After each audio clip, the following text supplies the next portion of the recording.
This is the Conservative American Message, hosted by yours truly, the one, the only, Cam Lau. Before I get into today's episode, I have to ask one small favor. Please go ahead and give us a 5-star rating wherever you listen and share the show with your friends. It really helps us grow the show. We've had to turn down multiple sponsors that just don't align with our values, so I'm totally relying on you guys to help us grow this thing. Thank you for your continued support. Well, I think to get started here, before we get into, your actual story with your experience with January 6th and all that, I first want to just kind of give people an idea of just the kind of guy you are. If you kind of want to tell us a little bit about yourself and what you were doing before all this happened. Yeah, so Leo Kelly's my name. I'm from Cedar Rapids, Iowa. I come from like a homeschool family background. I was homeschooled K through 12. Grew up going to like the Iowa straw poll and voting in the caucuses. My family was always super involved. Like I remember when I was a kid meeting like Reggie White, Carl Malone, kind of the personalities that would come to the straw poll back when they had that. When I got older, I was more of like a Ron Paul guy. Entrepreneur family, grew up working for my dad, always had jobs. Before I worked for dad, I had paper routes and ran lemonade stands and all sorts of stuff like that with my brothers and sisters. I still run an internet company with me, my brothers, and my dad. Own these, 25-ish employees. North side of Cedar Rapids, Hiawatha is actually the address. But yeah, that's always just kind of a regular business guy in Iowa, like conservative family. Didn't even vote for Trump in 2016. Wasn't even a Trump guy, and then changed my mind and voted for him in 2020, and was pretty disappointed with the results of that election, and went out to have my voice heard on January 6th. Yeah. So what kind of values sort of shaped your worldview as you were growing up? You talked about homeschool and different stuff that you did. Yeah, I mean, values, like very much Christian values. I had a unique family. Both my parents were really like strong, committed Christians, but they had different expressions of their faith. Mom was like evangelical, small, non-denominational Bible church in Cedar Rapids she went to, and Dad was Roman Catholic. So I grew up going to church with Dad. I was an altar boy for like the Tridentine Latin Mass, and so I grew up on the Bible, grew up on religion, had like God was always God in our family, and God and country were like instilled into me as like those values were like unquestioned among us. Like we were loyal to Jesus the King and loyal to the United States because that's who we are, and like we do, we're part of the people that hold it to be self-evident that we're all created equal, and we're endowed by our Creator with the unalienable rights of life, liberty, and the pursuit of happiness. And the reason why there even is a government is to secure those rights, and like the things in the Declaration of Independence, constitutional values. Like when we were being homeschooled, Mom would teach me and my siblings basic American government theory. So not just what's in the Constitution and what's in the Declaration of Independence, but the theories behind it. We read a lot of like our founding fathers, learned George Washington and Thomas Jefferson and Benjamin Franklin, all those type of guys. We just Patrick Henry. I remember reading all sorts of stuff about him. Yeah. So when did you kind of come over to being a Trump supporter then? Yeah, so what got me onto the Trump train was I watched him govern. In 2016 when he got elected, I had come out of this, like being politically involved growing up, really involved, and I became totally disillusioned with politics through the Bush and Obama years, like George W. Bush, because I watched those two guys govern, and like Bush would say more things that I agreed with, I guess, but the net effect of their presidencies was basically, in my mind, was the same thing. Like our wars, we were always at war and didn't really remember why we were fighting those wars anymore. The government's getting bigger and bigger. We're getting further and further into debt. Like the individual people seem to be cared about less and less. Liberties are just being trampled on. And I was just like, well, what's the point of voting if I can get, when I get a Republican in, versus when a Democrat is voted in, the same thing seems to happen. So what got me over to Trump was, like, I was so disillusioned in 2016, I just didn't vote, which is a totally wrong approach. Like, I admit that I was in the wrong to have that attitude. Like, God gave us a duty to be part of the government in America, and the Bible says the government is your servant to do you good.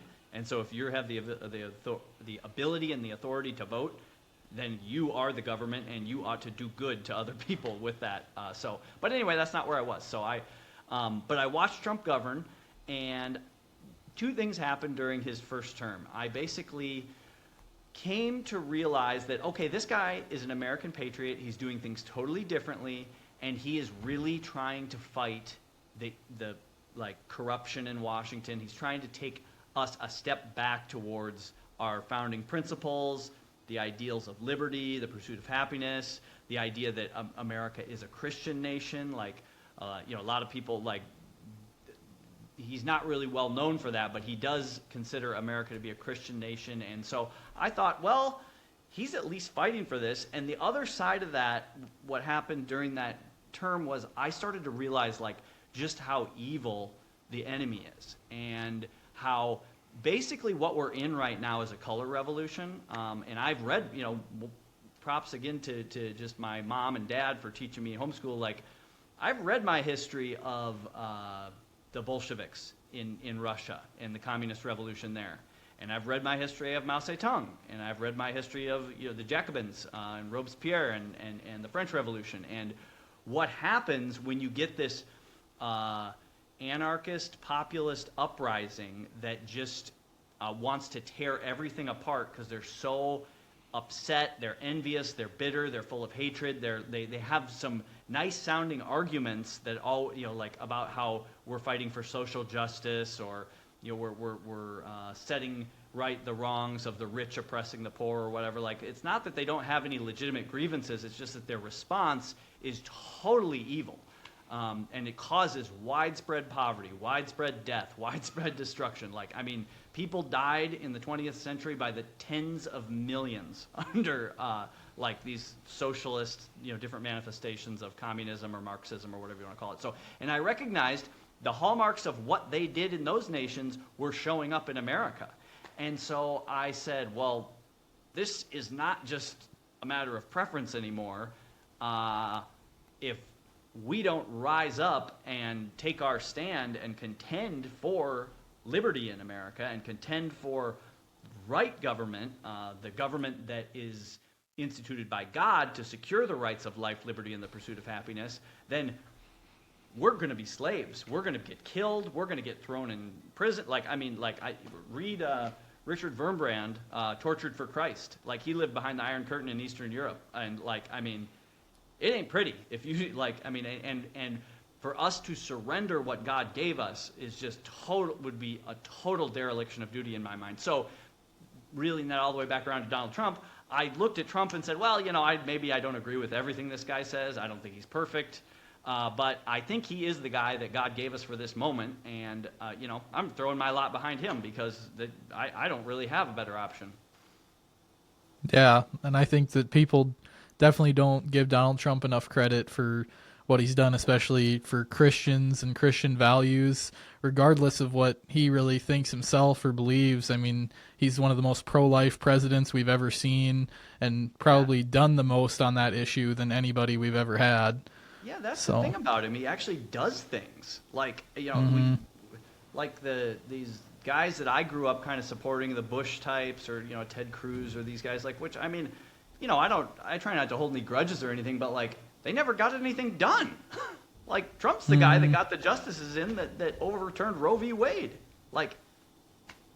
That's huge. Yeah. So did you ever go to any Trump rallies before or anything like that? Nope. I had never. My very first Trump rally was January 6, 2021. A very memorable day. Yeah. So what initially made you decide to go to Washington, D.C. on January 6th then?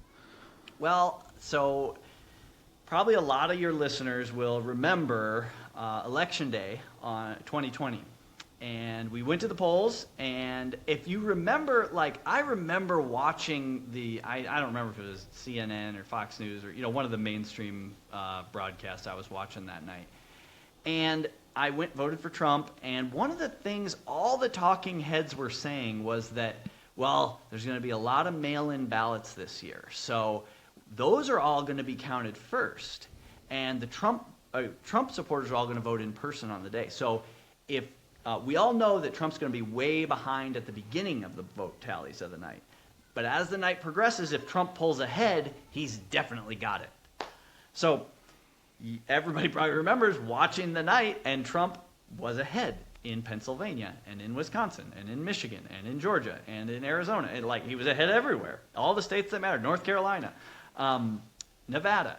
And so I went to bed and I thought, all right, well, it's not that we don't have work to do, but at least we can fight another 4 years. We're going to Trump's in there and we're going to go for this. That's good. So I woke up the next morning, went out to Central City where my sister and her husband have a farm out there, and I was going to Bible study, actually. And I talked to my brother-in-law, and I was like, hey, Trump won. Isn't that good? And he's like, oh, he didn't win. You didn't stay up late enough. They're stealing this election from him. And, I'm like, no. This is America. You can't steal elections here. That's just ridiculous. And, well, sure enough, it just so happened that overnight in every single one of the swing states, Joe Biden got the exact amount of votes that he needed. What a shock. What a coincidence, right? That's obviously a major, major red flag right there. But I didn't stop at that. Another part of my educational background is one of the things Mom taught me was if you're going to research a topic, you need to either be an eyewitness to that or you need to do firsthand research. Find other people who are eyewitnesses and learn about it. So one of the things that the mainstream media totally suppressed was the investigation that was happening into these different elections, like in Michigan and in Pennsylvania and these places. Well, I figured out that if, different Roku channels would carry like OAN or, these different streaming services that would carry the investigations that were going on in, like, for example, Wayne County, Michigan is where Detroit is. And the state legislature would have a subcommittee, and because the state legislators are the ones who are ultimately responsible for the elections in the states. So that's where the Electoral College goes through. If everybody remembers, the big fight at the time was people fighting over the state legislators certifying the election. So these guys, before they certified, as leading up to the date they were supposed to certify, were doing investigations. And they would call like poll workers and eyewitnesses who were at these precincts in specific polling places in like Detroit area or in Atlanta area or in Philadelphia area or in Phoenix, Maricopa County, Arizona. And I listened to the eyewitness testimony. Like I just, and like live in a hearing. I remember watching this happen in Georgia in Fulton County where Atlanta is. And this cybersecurity expert live in the hearing is hacks into the Wi-Fi that the election systems are on, like just to prove that he's like, hey guys, these things are totally unsecure. Or the poll worker, there's a poll worker from like Wayne County, which is Detroit and Michigan, talking about just uncounted ballots or unsigned ballots or like things happening behind closed doors, like in total violation of state law. But no one was allowed to question these things. The hearings would investigate. They, like, in my mind, found mountains of evidence. Oh, another thing. One county in the country was allowed to do a forensic security audit of the counting that the electronic voting machines did and to compare the paper ballots to what was electronically counted. So it was Antrim County, Michigan, and some like county attorney or the county sheriff, I don't remember who it was, but he was just super tenacious and said, we're going to do a forensic audit on these, and I'm going to get a hold of the ballots and we're going to count them. Well, I read like the cybersecurity company's report, and I don't remember all of it, but one thing I remember is like 6% of the votes were flipped. Like there was a 6% discrepancy between Trump and Biden. And so the physical ones had 6% more for Trump, but the ones that got reported in the election were 6% heavier for Biden. So, like, that, to me, like, I satisfied myself from my research that, like, there was major, major problems with this election, and we definitely ought to do a deeper investigation. And just, like, I'm a student of human nature. Like, I know people are, if you are not loyal to Jesus Christ, you have the potential for unlimited wickedness. And so when I began to consider that, I'm like, well, why would America be any different than any other nation in history where, like, just evil people would try to seize control by any means necessary? Like, so, like, logically, to me, it was like kind of a light bulb went on. It's like, oh, it's totally possible that this happened. And it is not the mark of a person acting with integrity when they try to just silence debate and they refuse to even have like an open and honest conversation. Like when, like, polls are shutting down and they're having to lock everybody out and they're still counting after hours. I mean, that's just, people who operate in darkness are trying to deceive and are being evil. So that was the backdrop that informed me about, like, okay, I need to do something about this. Well, I'm just a regular guy from Iowa. I have no idea what to do. But the president's calling this rally, Stop the Steal rally in Washington, and hey, I'd like to go to that. I'm going to go. I'm going to add my voice to the thousands of protesters that are going, and hey, we'll make our voices heard. Maybe, and the goal that day was actually all we were trying to do. The stated mission of the protest was to convince Congress to send the election material back to the individual states. In the states that had, like, major irregularities, like big red flags, and ask them to, hey, do a deeper dive into this for the next 10 days. Like, we got time. The new president isn't taking office till, like, a few weeks from now. Take 10 days and just look at this, which obviously they didn't do that. But that was the backdrop of what got me to Washington, D.C. on January 6th. So what were you kind of expecting for the day then? What did you think it was going to go like? I mean, my expectations was that, I'd listen to some political speeches, probably, Rudy Giuliani and, of course, the president and, maybe Donald Trump Jr. and hopefully, like, probably Sidney Powell would have been one I was hoping to hear. And meet a bunch of patriots. We were going to listen to all the speeches at the Ellipse, which is between the Washington Monument and the White House.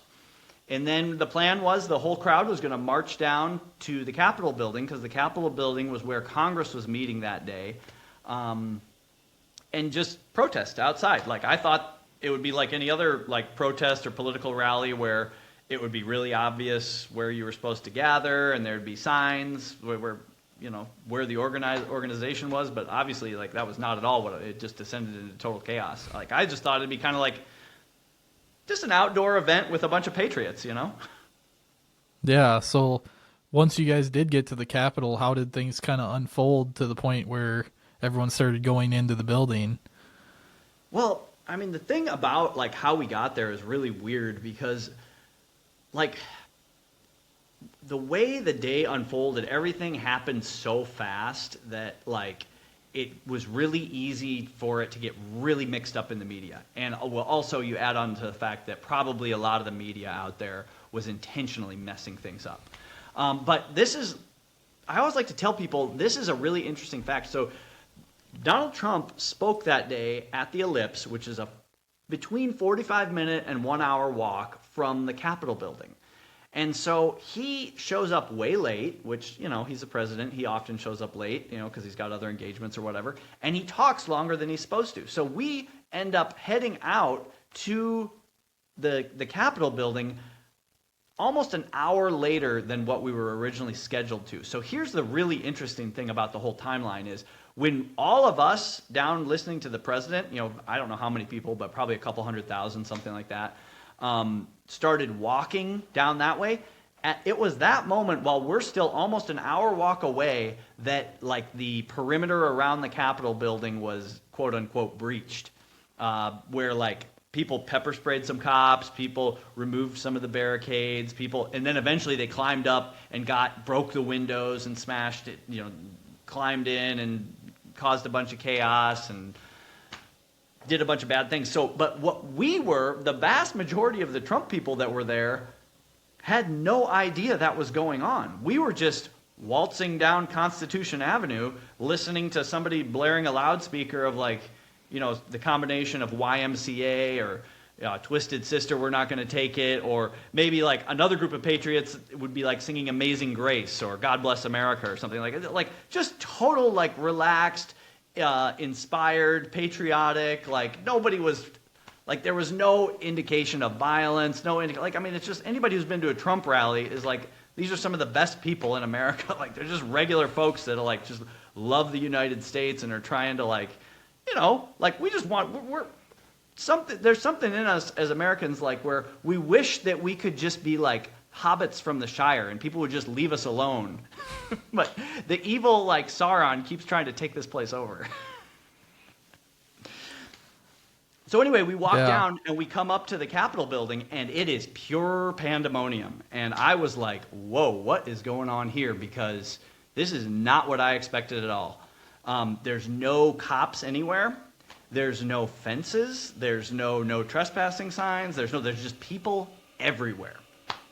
And most people are just kind of standing around, but I could tell that something was amiss. Like something had triggered in my mind where like clearly something is going on here that probably shouldn't be. I don't know what it is, but in my mind, I wanted to figure out what it was. So what made me want to get up closer, like I ended up getting into the building and going to the Senate chamber and all this stuff, but what made me want to get closer was coming out of the COVID year. The previous year was COVID year with lockdowns and BLM riots and the Kenosha, Wisconsin, and Minneapolis, and all these things that I would see one thing in mainstream news, and I would see another, like reports from maybe on-the-ground citizen journalists sharing videos or just blog posts or things, and it was just hard to figure out what was going on, like what is actually happening in these places. Because I'm a guy that I like to get firsthand information, and when you have a CNN reporter that, in my view, as it turns out, is just intentionally lying about these things, and then eyewitnesses that are saying something else. Well, when I rolled up to the U.S. Capitol building on January 6th, I thought, well, this is pure chaos, but I know one thing: the media is not going to be able to lie to me about what happened today because I'm going to go see this for myself. So I ended up, there was people crawling everywhere, like it was really hard, so many packed in bodies, but I just kind of started slowly walking up towards the Capitol building, and eventually I got right up there, and the first time I even saw a police officer, I'm looking in, I'm up on the porch now, and looking inside, and there's broken glass on these windows, and I'm like, oh, whoa, that definitely should not be that way. So I look through the broken glass windows, and there's cops in there that are in kind of riot gear, but the cops are just standing there doing nothing as protesters who were already in the Capitol building are running past them and jumping out the broken windows. Like these are like ground level broken windows, so they're not like falling far, they're just like hopping out and just running away. And I'm like, why aren't these cops doing anything about that? Like, oh, okay, maybe there's a lot of people here and they just feel outnumbered. I don't know. I'm just trying to figure it out.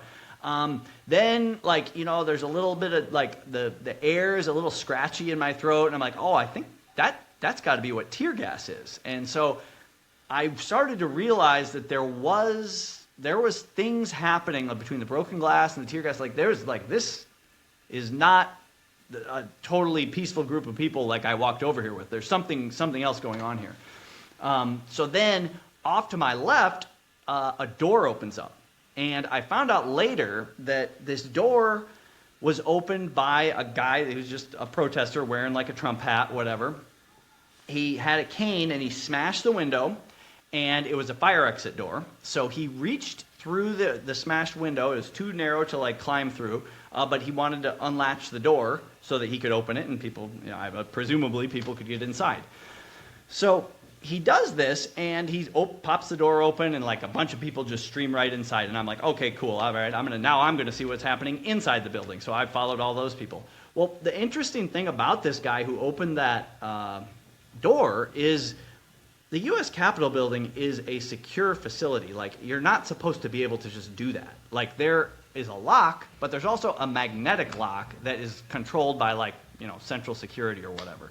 So this guy, and we revisited all this at trial, and like it came out that like, no, like he should not have been able to open that door. There should have been at least a 30-second delay while the fire alarm system did whatever it did, and then it should have allowed it to open. But no, he was able to open it right away. So the interesting thing is somebody had turned off that magnetic lock from the inside. And who did that? I don't know. Like, right? There's an FBI agent on my case who is called an investigator because his job is to investigate, but he didn't investigate that, right?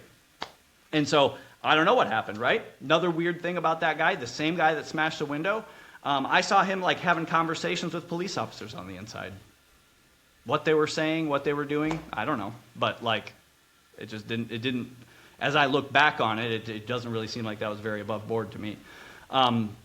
So anyway, like what the rest of the day unfolded kind of a blur to me. Like we just, I followed a bunch of protesters. I mean, the building's huge. You have no idea where you are, but like I followed some people like around the corner and went up some stairs, and all of a sudden I'm opened a door and I'm in the Senate chamber, and I'm like, whoa, this is crazy. Like I never, like, the thing that came to mind actually was the Schoolhouse Rock.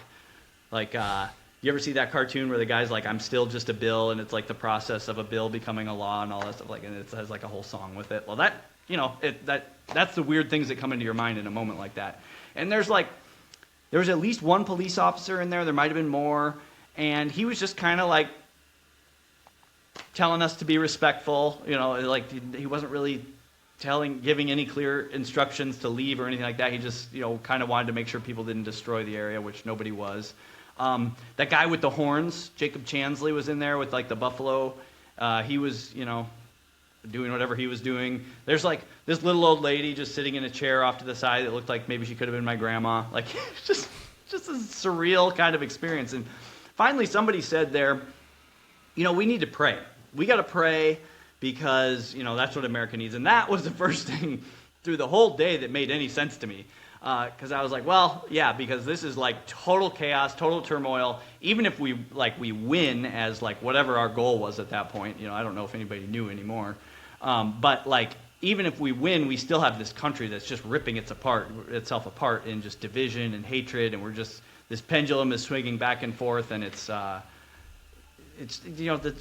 turmoil just won't work long term. You can't, like, America's system of government doesn't work if you have to dominate one side over the other. We have to kind of come together. So I got down on my knee and I just prayed. I said, God, please come. Like, it was such a chaotic day. It was probably the least sophisticated prayer I've ever prayed. But I just asked him to come because, come help us. Like, I don't know what we need. You know what we need. Come on, God, can you do that? And that was that. I got up, walked out the door of the Senate chamber. There was a cop standing there. He's like, hey, what are you doing here? And I'm like, oh, I don't know. He said, well, you need to leave. And I was like, okay, I'm going to leave. And so I walked down the door and walked down the stairs and walked out the door and went back to my hotel. That was January 6th for me. So before that, was there any point where there was anyone telling people to leave, trying to get people out of the building, or it was just as casual as that the first time anyone told you to leave? Well, it was interesting because I saw multiple different types of things. So when I first got in the building, it wasn't like totally peaceful. There was like a line of cops in riot gear, and there's a line of protesters that I'm standing a part of, and I got my camera out and I'm filming, and just the spectrum of things you see there that day was just so weird. Like, this all happened probably within the first 5 minutes of me getting in the building. Like, a couple guys walk in, and their first instinct was to light up cigarettes. So they're like, oh, we're in the Capitol building, we're going to light cigarettes. I was like, okay, that's interesting.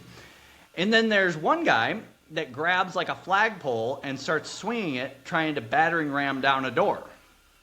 I don't know what his plan was, but he thought that he was going to get in that door, and he didn't end up getting through it, but like that, he's doing that.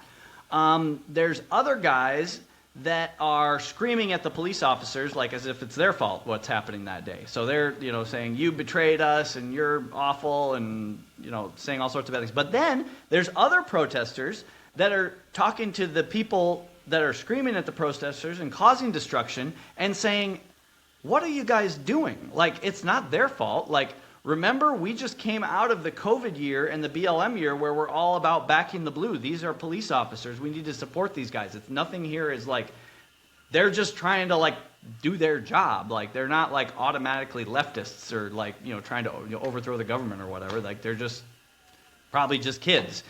And then another like there's an office right to my right, and I'm filming this line of protesters, and there's guys in there just ransacking the office. So like I would say, in my opinion, there's kind of 3 tiers of protesters that were there. There's the ones that were there to cause chaos, and there were people definitely, in my opinion, there who were intentionally trying to stir something up. And a lot of people say that they're Antifa or stuff. I think there's a pretty good evidence for that. A lot of people say that they're connected to the FBI. I think there's merit to those arguments. But I don't know anything more than what anybody else knows. So there's those people. Then there's the Trump supporters that got swept up into that moment, and they did some things they really should not have done. Maybe they pushed some cops. Maybe they destroyed some property, like things like that. They just shouldn't have done that. The vast majority of people who were there, though, like overwhelmingly, were just like regular flag-waving patriots that were just wanted to make their voices heard because they felt that there was serious problems with election fraud in that election. So anyway, getting back to this story, I'm just walked into the building, and these guys are ransacking what's called the parliamentarian's office. I didn't know this at the time, but the reason I learned it is there is a certain federal law that makes it trespassing to set foot into the parliamentarian's office if you don't have permission. So these guys are like causing destruction, flipping over printers, throwing papers everywhere, all this stuff. And so I go in there, and I have this on video, at least the audio of it, and I just start yelling at them, and I'm like, what are you guys doing? You're destroying, like, you're not helping anything. This is the people's house. Like, knock it off. And so they do, and they leave. But I found out later that because I walked in there, I got charged with a special kind of trespassing. And it didn't matter to the prosecutor that, like, I was in there actually protecting public property. Like, it's very ironic to me that I was sitting at trial as the only one who, in the entire room, who had done anything to protect the U.S. Capitol on January 6th, but I was the one being accused of crimes.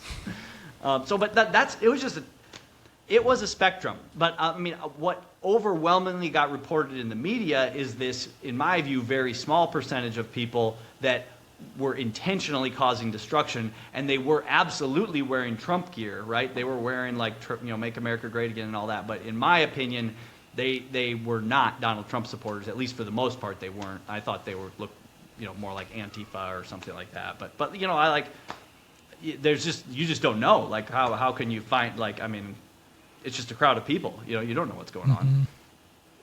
So looking back, do you think, like, is there anything you would have done differently? If you could go back and change anything, would you just not even went at all to the Capitol that day? Good question. So the way I look back at it is, being the person that I was that day, there was no way for me to do anything else. Like, I'm kind of an adventurer type. I once quit my job and sold everything I had and decided to fly a one-way ticket to Australia and stayed there for a few months. Like, I mean, I had to see, like, just for who I was, I had to see what was going on. So, like, it's not so much like, would I have done anything differently? It's like, well, now today, if I ran into that same situation, I've become a different man where I probably would just stay far away because I'm not interested in going to prison again. And I don't care. Like, it's just too much trouble. It ain't worth it. But as part of, like, I think because that's who I was and I just wasn't willing to compromise on that, like, I had to go see it. And because I walked faithfully with my God in that, like, even if I wasn't all right, like, I thought it was kind of, I didn't think they were wrong to charge me with trespassing. I didn't have permission to be in that building, right? But, like, in the moment, it felt like, it's probably fine and nobody's going to get in trouble or whatever. Like, I just figured I'd go for it. But I think God used it to initiate me, right? Like, he used it to make me kind of, like, refine me in a fire, make me a stronger man, make me, like, test my faith. Like, the Bible says he keeps in perfect peace the people whose minds are set on him.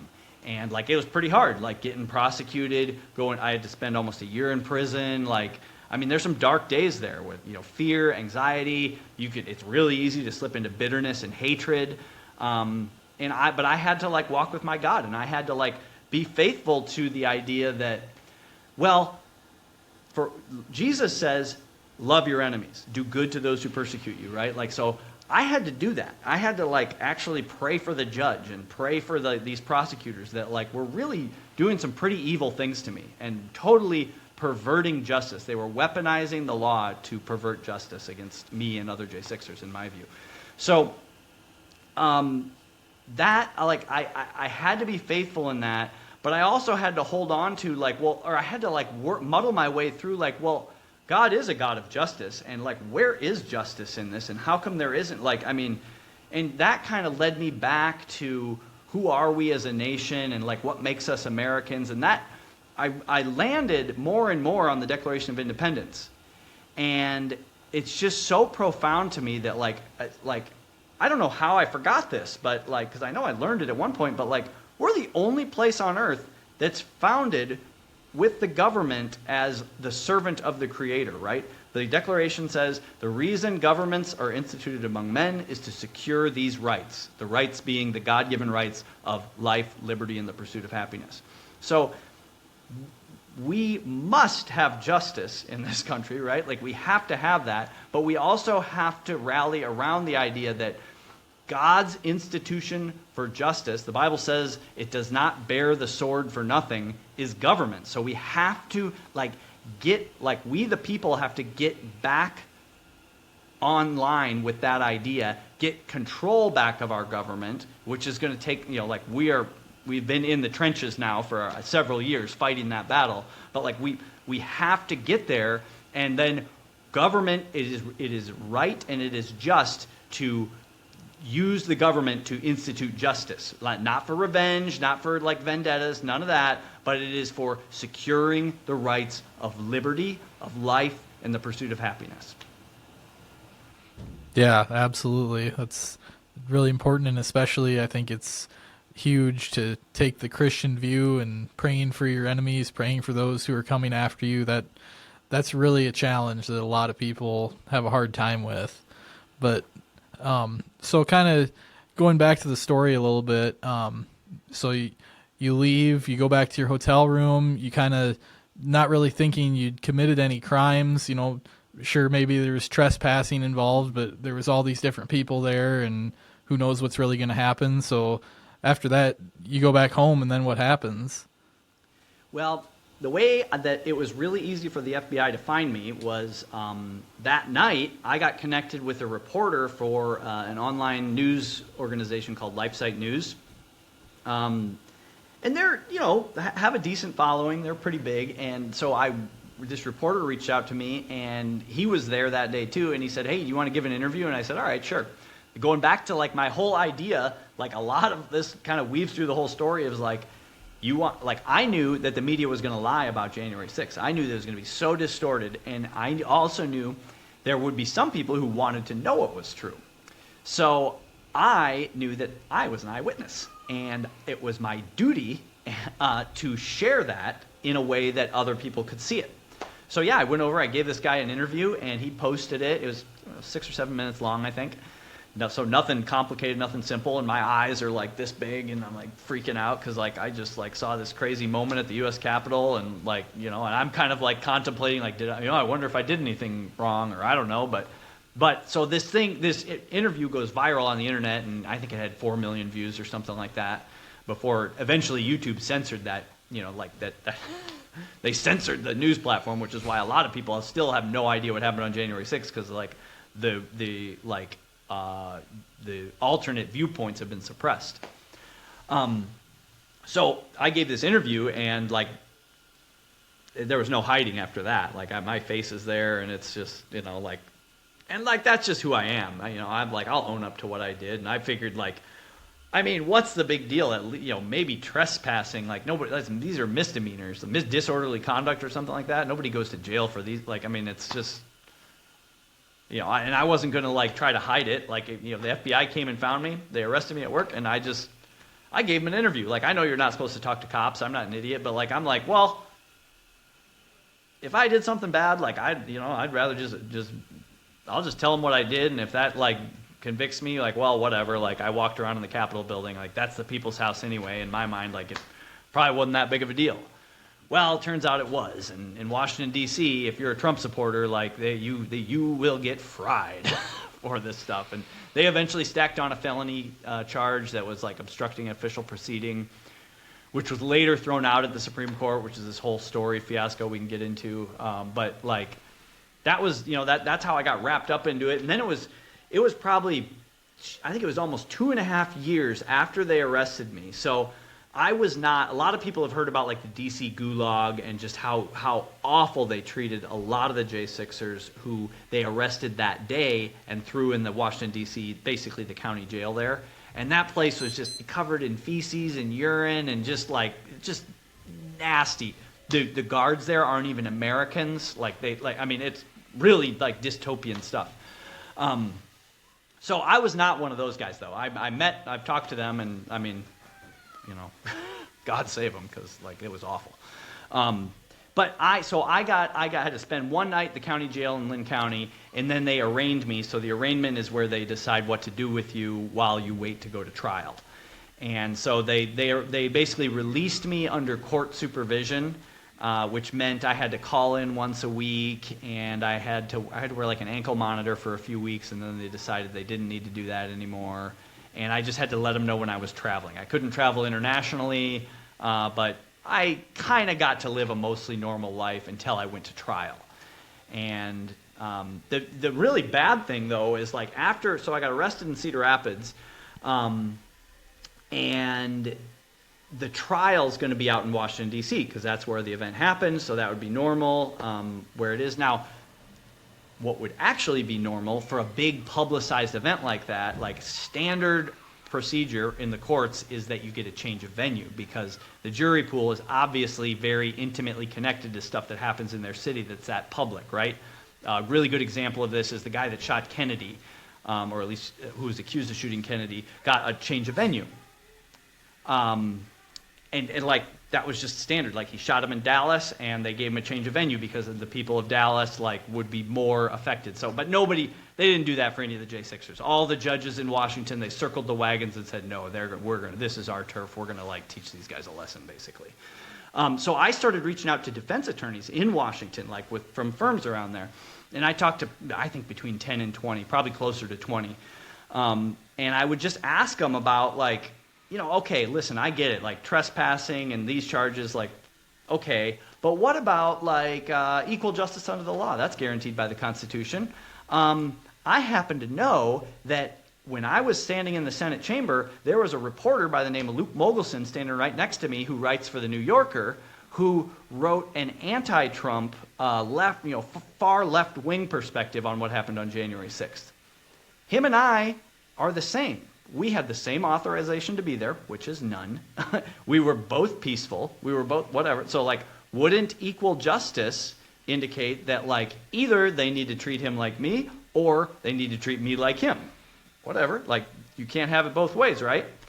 Or I would ask like, well, hey, I was actually exercising my right to peaceable assembly. Like that's guaranteed in the Constitution. What about that? I would also ask like, what about religious, freedom? I was there for prayer, like I actually did pray, but actually the original schedule, I was going to meet up with a group called the Jericho March, and we were going to pray and march around the U.S. Capitol building 7 times, kind of like the Battle of Jericho.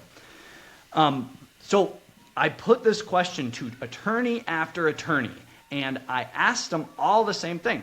Can we use constitutional defense strategies? Like, I mean, surely like that would at least get me off the hook for this felony charge, because that's like, that like just makes sense. So they all gave me the same answer. Basically, I mean, they had their own wording, but basically what they said was, hey, I'll make whatever arguments you want, Leo. Like, right? Lawyers get paid by the hour. To some extent, they don't care as long as you pay them.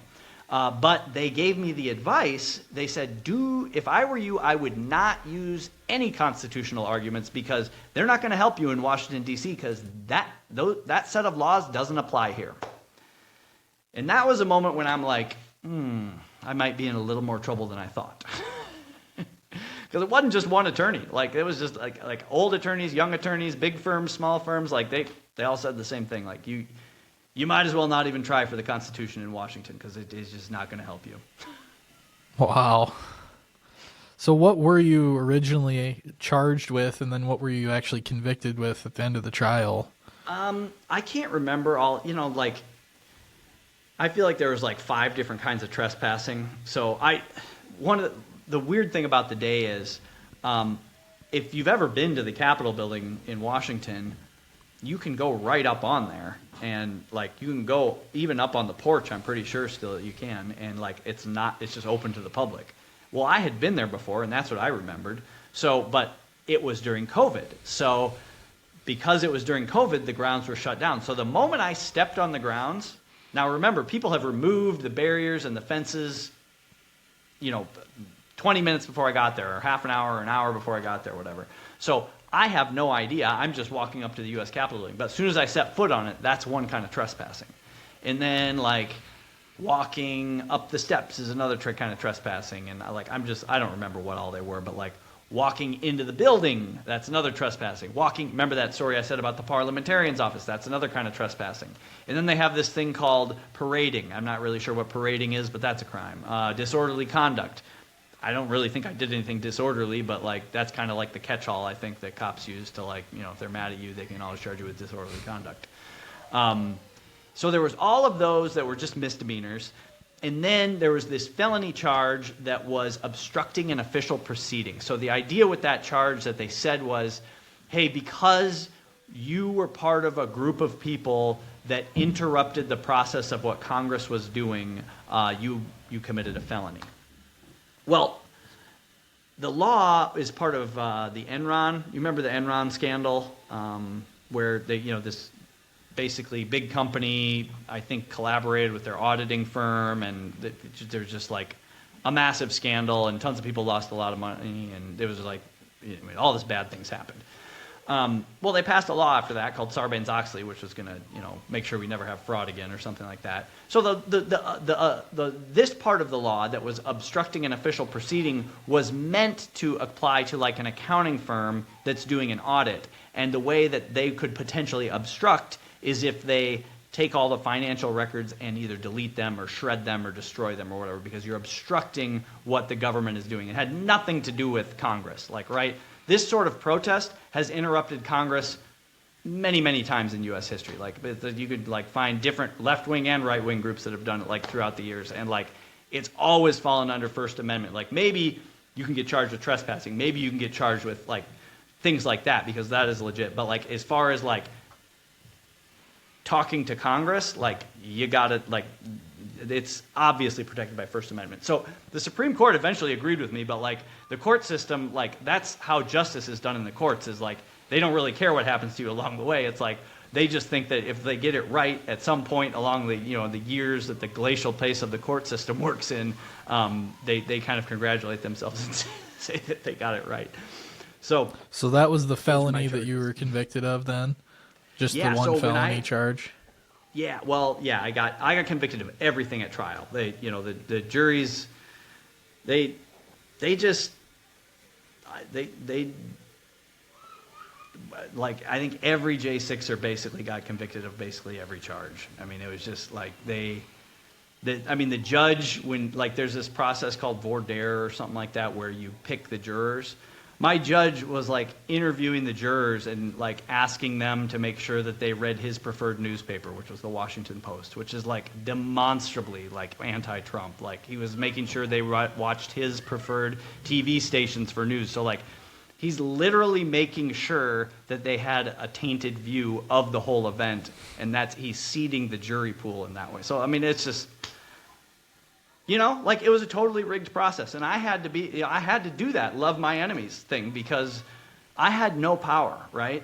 It is God is a God of justice, and this is unjust. But you know what? Jesus Christ went to the cross. I follow that God that went to the cross, and that injustice, he's the rightful king, right? And that was worse than anything that was going to happen to me. So I said, all right, well, if this is good enough for Jesus, it'll have to be good enough for me, and I'm just going to have to put my head down, trust and persevere. I'm not going to compromise on who I am. I'm going to stand up for what's true to the best of my ability, and I'm going to use the power that I have, which it was very, very little, just to advocate for righteousness. And that was really all I could do. Well, I think that's pretty incredible. Just, your resilience and your keeping your faith strong through all that. What was your how long was your sentence that you got originally? Yeah, so I got sentenced to 30 months in prison. And the interesting thing about the charge for me was the 30 months was mostly for that felony. Without the felony, it would actually drop down to 12 months, and actually it would have been much less than that, because the way the courts calculate their sentencing is every charge gets a sterner sentence when you have a felony associated with it. So it was the way it played out for me was very interesting, because everybody kind of thought this felony, they used it on, I think, 300 or 350, something like that, J6 cases. And everybody knew it was in jeopardy and that it was a questionable use of the law.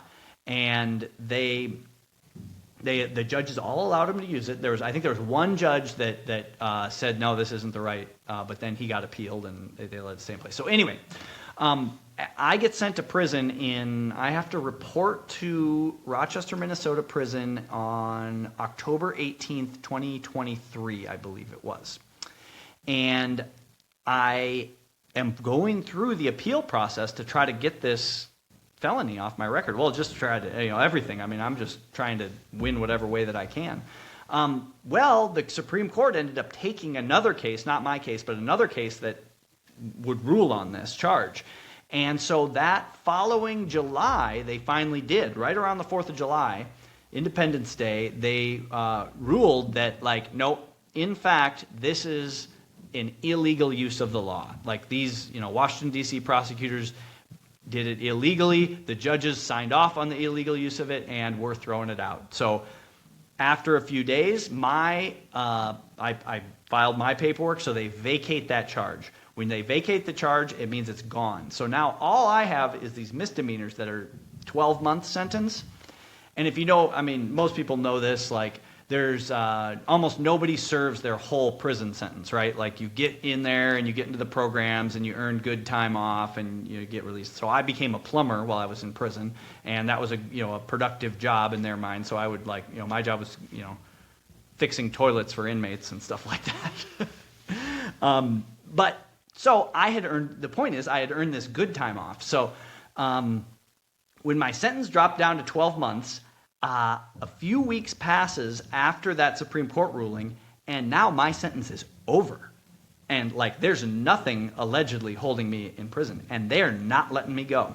I'm talking to I call my lawyer from within prison. I'm like, dude, my sentence is over. What's going on here? He's like, yeah, dude, I sent a letter to the Department of Justice, sent a letter to the Bureau of Prisons. I don't know what the deal is. You should be out right now. They just weren't letting me go. They just right? And these people, the law doesn't matter to them. Justice doesn't matter. Nobody's responsible. It's always somebody else's, oh, that's another department. They give you the runaround. There's nobody fighting for justice in the equation. So, again, I just have to go back to my God and say, well, I appealed to heaven, That was the first flag the free people of the colonies flew, was appeal to heaven, because they had no power over the government. And it was well, God, you're going to have to save me. Well, finally, just totally out of the blue one day in September 19th, actually, because I remember it was 11 months and one day I spent in prison. They just call me over to the unit secretary's office. They call it over the loudspeaker, and this guy, another inmate says, oh, Leo, you're going to go home. And I'm like, well, I hope so, but I doubt it. I don't know, these people are crazy. They're never going to let me go. Well, turns out their system finally updated, and they're in a panic now because an inmate that's in a prison that shouldn't be in a prison is now a big liability for them. So they're like, hey, can you have your people come pick you up today? Because we need to have you gone. And so I called my brother. He came and picked me up. A few hours later, I'm in the car and just a free man. And I'm like, whoa, that was crazy. Just over, just like that. Yeah, so what was your time like in prison then? I mean, how did you stay hopeful and keep your faith strong throughout all that? Yeah. I mean, is just like, it had to be a one day at a time, like even just minute by minute. Like, in some ways, it's like you just put your head down and it's such a routine that it feels like time passes fast. Like the inmates would say, the days pass slow and the months pass fast, because it's like every day is drudgery. Because like when you're an inmate, you're like you're about the lowest rung that society has in America. Like anybody can tell you the guards can tell you what to do anytime. They, like the food's not great. Like there's no air conditioning. We had the heat break at one time in the middle of January, so it was freezing cold in our unit. Like, but God does keep in perfect peace those whose minds are set on Him. So like I carved out some space where I said, okay, it's my responsibility to be His representative, to be a light, to be one, a man who bears good fruit for the kingdom of God. So I would just do simple things, like I would pray for the peace of my cell, and I had a bunch of different guys in and out of there all the time, but for the most part, there was peace in my cell, and there was joy in my cell. There was God's fruit did bear out. I know some of the guys were affected. I tried to affect positive change in their lives as best I can. I tried to be a witness as best I could to Jesus, and I did. I was I don't know exactly how all those guys were affected, but I know that I faithfully represented my God, and that I know that they were encouraged at times too, and I know that they were convicted at other times. So that's something that that was a high priority for me. Basic stuff in prison, a basic day was I'd wake up, start by making an instant coffee. I usually woke up before the sun came up, and I'd read my Bible. Just turn on my little personal light in my bunk and just read my Bible for a while. Then I'd go to work. I was a plumber, so I've never had a blue-collar job in my life, but it was nice. A guy I met there in prison, an inmate, a drug dealer from Marshalltown, kind of took me under his wing. He knew how to fix everything. That guy could run any tool, fix any machine. He was so smart. But yes, he brought me on to the inmate plumbing crew, which we had to have a guard that was our boss, who was a pretty good guy. He kind of took care of us, and he was just a solid man, good leader. And so I learned a little bit about plumbing. I think God makes us to learn and grow in spiritual ways, but also we should take advantage of that in just learning useful trades. So that opportunity was given to me, so I did it. The food was all right, I heard from other inmates that it was about as good a food as you were ever going to get anywhere in the prison system. So I guess I should be thankful for that. Spent a lot of time out in the rec yard, walking around outside. Was there was about a third of a mile asphalt track, and that was where I spent a lot of hours, just grounding myself on God. Or I'd be out there and I'd get to see the bald eagles soaring around every now and then, and just remember sing "God Bless America" to myself or something while I'm walking, just to keep some optimism. There's a lot of low days, but I found that deciding to sort of just tenaciously fight to keep my attention on Jesus, whether it was the cross or the resurrection or the healing that He did, or how He's the best provider or whatever, just different moments in His life, that would kind of draw the Holy Spirit up through me, and I would, maybe not right away, but within 5 minutes, 10 minutes, sometimes it'd take a half an hour or whatever, I would always be able to get back to God would provide peace if I did that. So that's kind of what a day would look like. I did a lot of reading, either the Bible or, I read the Lord of the Rings trilogy. I read Herodotus while I was in there. That was crazy. But that was kind of there was also opportunities at chapel. There was this great church up in Rochester, Destiny Church, that would come in and they would do worship. They'd do praise and worship, and they were just wonderful people. I hope someday I get to meet them. But they would come in and they would just serve the inmates, just from a good heart. And there were several churches that did that, but they were the ones that really touched me the most. And so I got to I got to worship God in there, and I got to there was some that God provided ways, if I was willing to take the opportunities he gave me, I could always find ways to connect with him. Yeah, no, like I say, that's just amazing to me because I can't imagine having to go through all that you had to go through with that and just keeping your faith strong like that. You know, so there was Donald Trump issued a pardon for January 6ers. Did that have any impact on you, or were you already out at that point? Well, I should share the whole story of how I got out. So getting out that one day was not the end of the story, actually. So after I got out of prison, the short answer is yes, which I'll get to in just a second. I got out in 2024, September of 2024, and within like a couple weeks, the prosecutors in Washington, like, I don't know what these people do, like, but they must be so spiteful that they somehow were following my case, and they got word that I got released, and they thought that was the wrong thing. So they filed with the court and asked the judge to have me resentenced. Like, my sentence is over, right? Like, you can't the Constitution forbids double jeopardy. Like, it's literally a violation of federal law. That's a felony that they've just weaponized the law against me. But like in Washington, D.C., that doesn't matter, right? So the judge agrees. And he says, yeah, you're going to have to come back out, and we're going to, you're going to get resentenced, Leo. And I'm like, for what? Like, I already served. Like, I served the maximum amount for what you gave me. But it doesn't matter, like, right? They're just going to do whatever they want. So they schedule the resentencing for December 10th, 2024. Now, what happened in November 2024?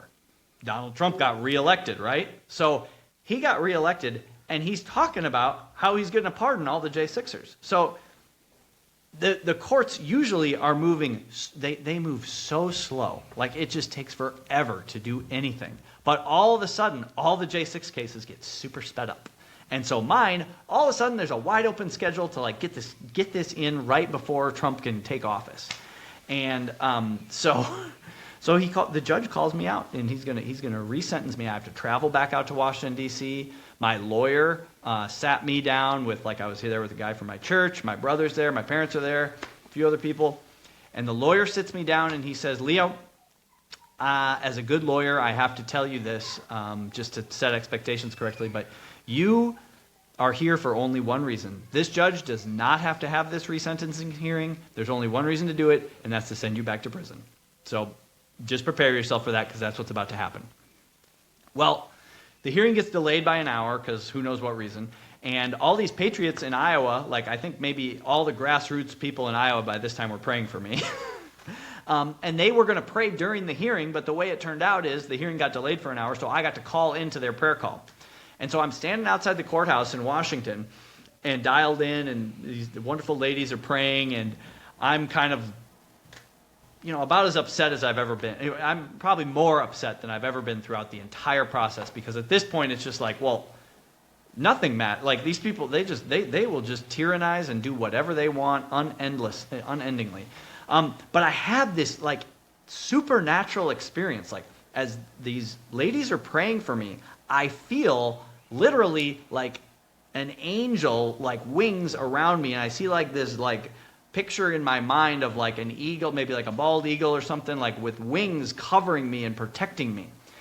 And I feel this like message in my mind from God that is like, no, I've got you protected. And so I didn't know what to believe, because I'm like, I have no idea. Like, my lawyer tells me this, I have this feeling, like, am I crazy? Am I, like, who knows? Like, right? So I have nothing to do but go into the hearing in an hour. So that's what I did. We go in, prosecutors make their argument. They say, Leo's awful for these reasons. He needs to be resentenced. You need to give him a longer sentence because, like, we're mad about the way that the Supreme Court did this and what, I don't know. I don't remember what they said. And my lawyer goes up, and I think God actually gave him the right argument at the time, because he's a really interesting guy. He has, like, in a courtroom, everybody's dressed, like, to the nines, suits, ties, everything. Well, Nick, my lawyer, has kind of like a ratty old Carhartt jacket, and he's got a busted cell phone, and he doesn't have any notes at all. And he goes up there, and he makes, like, the smartest argument I've ever heard. Because he had figured out that the law wasn't going to help, and appeal to justice wasn't going to help. He went up and pointed out to the judge that the only thing that had changed in my case was a Supreme Court ruling. So the public was likely to think if he changed his sentence because of that maybe he didn't respect the Supreme Court, which was obviously the case. But the judge was kind of like, oh, interesting. And so he called a recess. And there was no reason to call a recess. It's a very short hearing. You didn't need to do that. And he went back into his chambers. And, who knows what he did back there, but like the most likely explanation is that he changed his paperwork and he changed his mind. And he comes back out and he says, Leo, you know what? I'm going to let you go home today. You've been a good man other than this January 6th thing, and your family's all here supporting you, so, I guess I'm going to let you go. And then it was actually over. And of course, then I'm on probation or whatever, and then like as you mentioned, when Donald Trump took office, January, I think 21st, 2025, right? I got my pardon. And the pardon, I have a big debt of gratitude because basically, I think it was Charlie Kirk and Julie Kelly. Julie Kelly was a journalist who did so much good reporting and advocated for J6ers so much.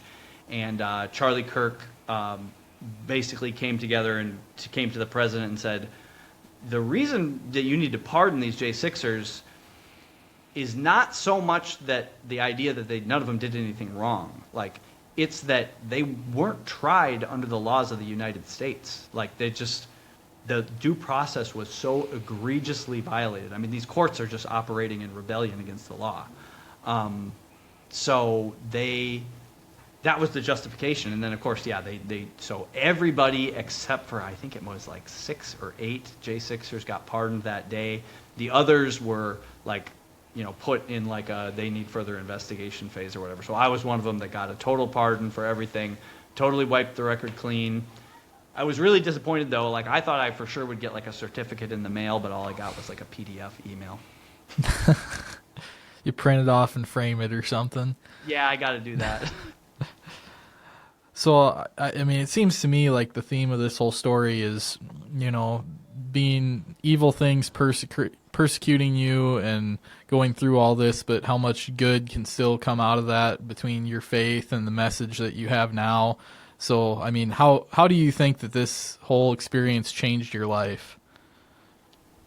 Well, it kind of, it's certainly when your faith is tested, it's like the tempering process of steel. If you go through the fire and you go through the process where, I was a faithful man before. I was following my God. I was doing the best I could, whatever. But he used it to make me strong. He used it to also to now I have, my story is powerful now. I can go out and share, and people want to hear from me. I'm sharing on this podcast. I go all over Iowa, and I'm part of a grassroots political organization called Iowa Liberty Network, where we recruit and train mostly state legislative candidates, but basically anybody in Iowa politics will try to. Yeah, we just had Jim Carlin on here not too long ago, so. Yeah, Jim. So I got a great story about Jim. So that guy would track me down while I was in prison. He found me and reached out to me and gave me his phone number so I would call him from prison, and he wanted to pray with me.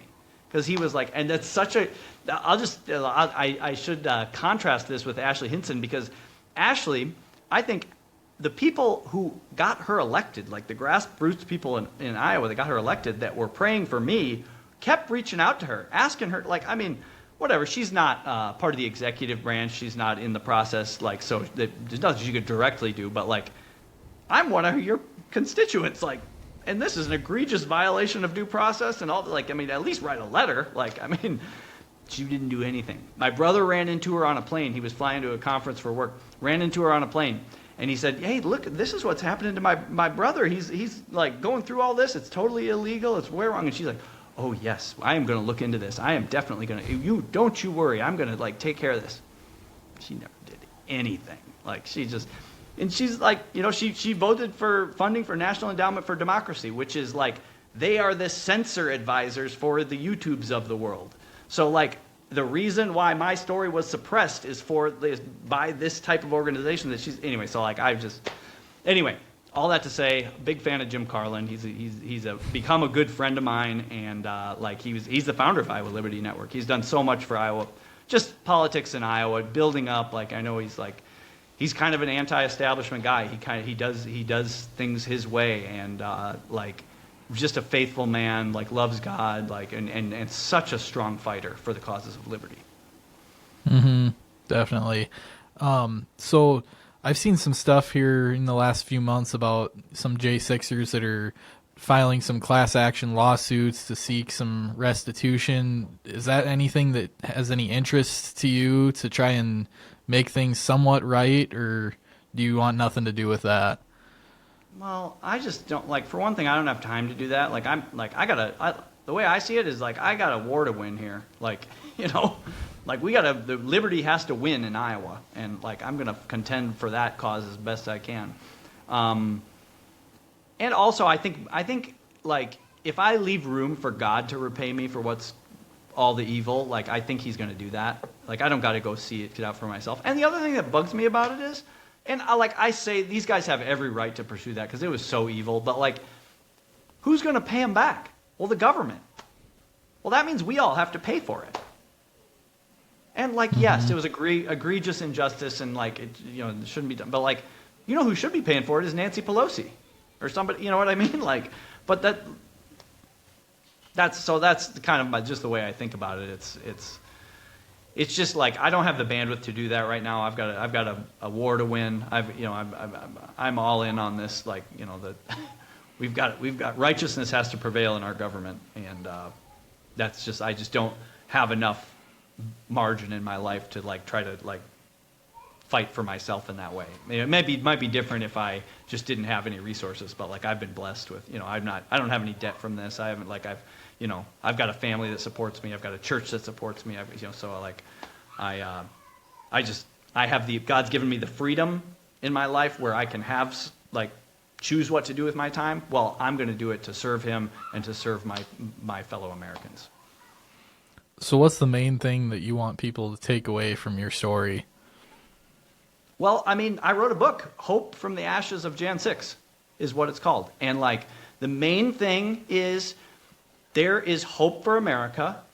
It must come through the reunification and the rallying around who we are, our national identity.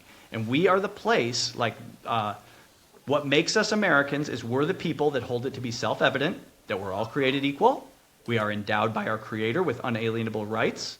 Those rights are life, liberty, and the pursuit of happiness. The reason why government exists is to secure those rights. The legitimacy of government rests on consent of the governed.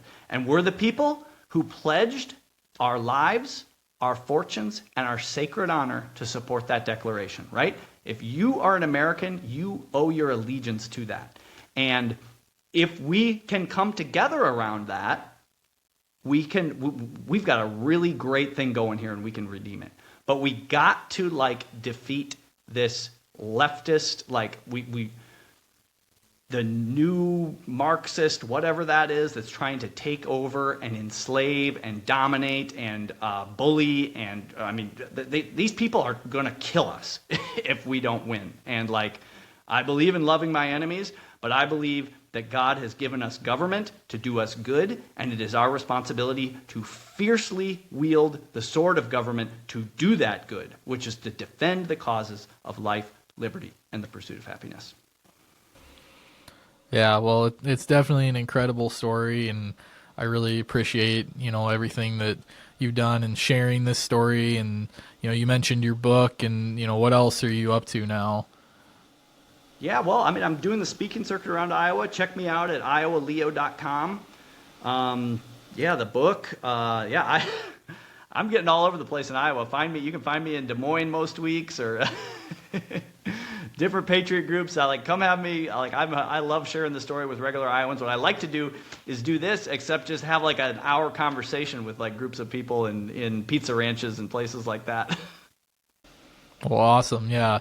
Well, we're going to put a link in the description and everything for everybody to find, your book and everything you've got going on now. But I really appreciate this, Leo. Like I said, I'm just amazed by your faith through all of this, and I think it's an incredible story. So thank you. Awesome. Thank you so much for having me. Well, that's all I have time for. Were you offended by this podcast? Good. Hey, thanks for listening, guys. I really appreciate you all. Have a great week and stay conservative.